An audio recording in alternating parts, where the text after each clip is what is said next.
Preparations for building the temple.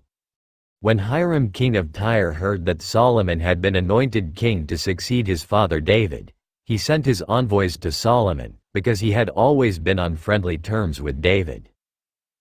Solomon sent back this message to Hiram.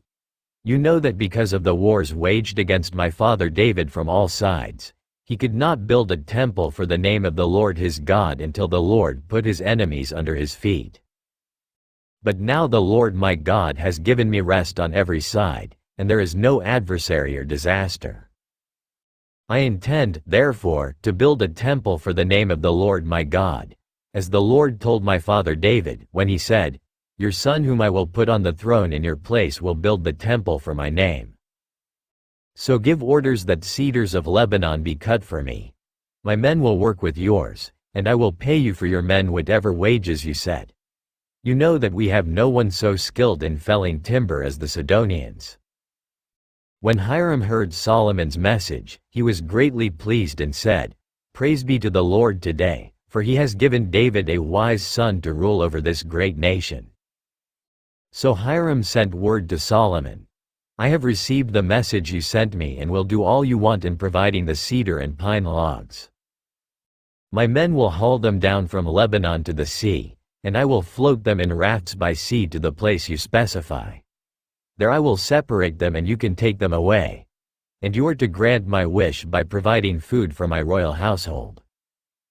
In this way Hiram kept Solomon supplied with all the cedar and pine logs he wanted, and Solomon gave Hiram 20,000 cores of wheat as food for his household, in addition to 20,000 baths of pressed olive oil. Solomon continued to do this for Hiram year after year. The Lord gave Solomon wisdom, just as he had promised him. There were peaceful relations between Hiram and Solomon, and the two of them made a treaty. King Solomon conscripted laborers from all Israel 30,000 men. He sent them off to Lebanon in shifts of 10,000 a month, so that they spent 1 month in Lebanon and 2 months at home. Adoniram was in charge of the forced labor. Solomon had 70,000 carriers and 80,000 stonecutters in the hills, as well as 3,300 foremen who supervised the project and directed the workmen.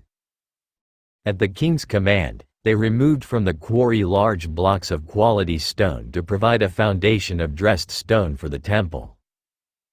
The craftsmen of Solomon and Hiram and the men of Gebal cut and prepared the timber and stone for the building of the temple.